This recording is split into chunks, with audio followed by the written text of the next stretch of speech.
Right. Sports fans, how's everybody out there doing? William Martin coming at you one more time here on YouTube with another edition of the 300 Pounds of Sports Knowledge Podcast. So, the Boston Celtics' pursuit of Giannis Antetokounmpo was reminiscent of the bulk of their trips to the postseason over the last decade, and that is that the Celtics got to the altar but couldn't seal the deal. We saw the Celtics be in the mix to get Giannis from the Milwaukee Bucks, but instead of the Greek freak boarding a flight for Logan, he instead is packing his suntan lotion and Bermuda shorts for South Beach and the Miami Heat. The Heat ended up giving the Bucks four players and potentially five draft picks for Giannis and Bobby Portis, while the Celtics reported offer for the two-time NBA MVP was Jaylen Brown and a pair of first round draft picks. So now that the C's missed out on getting Giannis, what is next for this franchise that has more Larry O'Brien trophies than any other? First things first, you got to wonder, will we see the Celtics look to smooth things out with Jaylen Brown? The Celtics are the only team that Brown has played for during his 10-year NBA career. And you have to wonder if there are some hurt feelings on the part of Jaylen Brown right now, being that he's been involved in trade rumors. And of course, even after that, there's still the possibility that the Boston Celtics could still move on from Jaylen Brown. We have to wait and see. But you're talking about a guy who's coming off of his best NBA season. He averaged nearly 29 points per game this season, nearly seven boards, and more than five assists. And you think about it, because the Celtics were left for dead last summer.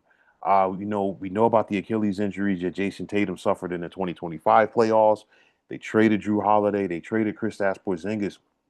This was supposed to be a throwaway season for Boston, and they still managed to win 56 games and finish second in the Eastern Conference. Of course, the way that the Celtics season ended left a bad taste in a lot of people's mouths. We saw Boston blow that 3-1 lead in the first round against the Philadelphia 76ers. And not only did they blow the lead, in that series, Boston lost three games at home.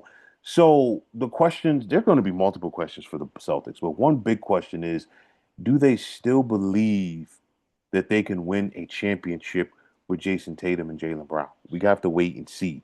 Like I said, should they look to smooth things out with Jaylen Brown, or are the rumors going to be true as far as them possibly still shopping him? I'll tell you like this: you look at Jaylen Brown; he's under contract through 2029. He's set to make roughly $60 million a season. With that said, I think if the Celtics were to keep Brown, maybe they add a year or two onto that deal, sweeten it up with some quote unquote hush money. Okay, we have to wait and see. Or are the bad feelings enough for both sides to go in a different direction? We have to wait and see. Um, I'm really interested to see whether or not that the Celtics relationship with Jaylen Brown can be salvaged. I know that Brad Stevens is saying all of the right things publicly, but star players don't like to hear their names put out there in trade rumors, especially for a guy like Jaylen Brown, who has meant so much to the Celtics organization for a very long time. We also, heard Brad Stevens talk about uh, publicly about Jason Tatum and Jaylen Brown accounting for nearly 70% of the Celtics' salary cap. And of course, again, they traded Porzingis and Holiday to get under that NBA's tax apron. And new ownership. You have to wonder if a team wants to continue to go, you know, past the apron. You look at it, Jason Tatum for next season, he's going to get more than $58 million. Jaylen Brown's going to get more than 57, and these are the hard knock financial questions that teams have to ask themselves with that additional luxury tax or salary cap apron, if you will.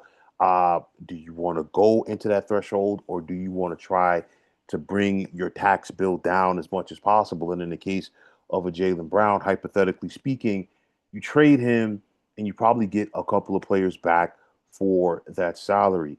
I personally feel, okay, that the Celtics can still win with Jason Tatum and Jaylen Brown. Last season, this past season, I feel like was a wash for Boston because again, nobody expected them to be as good as they were during the regular season. I feel like Celtics management, and I said this before, made some mistakes. Okay, you bring Jason Tatum back. I have no problem with that. I felt that Jason Tatum should have been coming off of the bench initially. On top of that, I really felt that the Celtics should have managed his minutes better.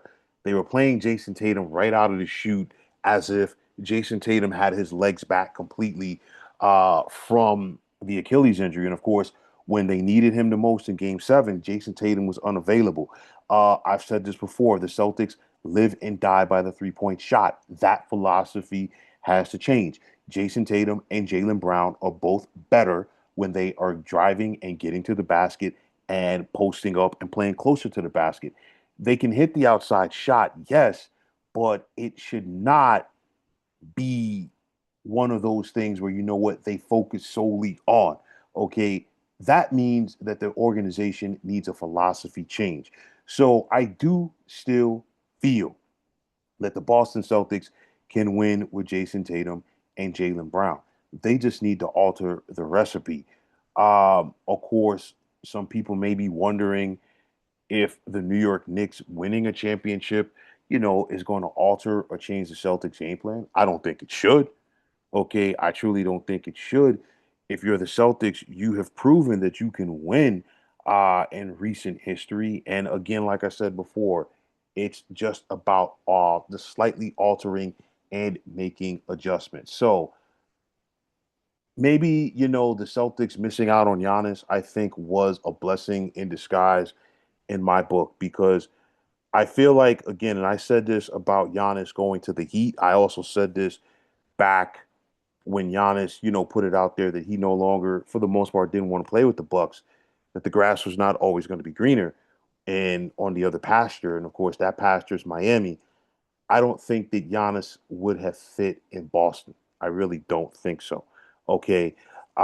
With that said, okay, you put Jaylen Brown on the trading block. Um, let's see if cooler heads can prevail, or will the Celtics still try to shop him? We have to wait and see. But nonetheless, changes are coming to the Boston Celtics this summer. It's just a matter of how much, and it's just a matter of whether or not Jaylen Brown is still in their long term plans, and also if Jaylen Brown wants to be there. I don't know. Okay, I'm going to play the wait and see game like everybody else. But the one thing we do know, the Celtics didn't get Giannis. But let's see if they're ready to break up the Jason or Jalen show, or if they believe that these two guys can still help them win another championship. But folks, that is going to wrap it up. And as always, I want to take this time out to thank each and every one of you for checking out the 300 Pounds of Sports Knowledge podcast here on YouTube. And as always, if you like what you heard and saw on this podcast, folks, you know what to do. Just hit that like button as well as subscribing to this channel. And like I always say, it's greatly appreciated. Also, if you are on the X, formerly known as Twitter, you can check me out anytime at 300 Pounds of Sports. And like I always say, if you give me that follow, it will be my pleasure to do the same in return. And that also goes for Instagram, where you could check me out at 300 Pounds of Sports Knowledge. Also, if you're on Facebook, definitely be sure to check out the Sports Depot 365. And as far as I'm concerned, one of the better sports groups going on social media. But until next time, fine folks, my name is William Martin, and I'm signing off. And I'm saying thanks once again for checking out the 300 Pounds of Sports Knowledge podcast here on YouTube. Be well, everybody.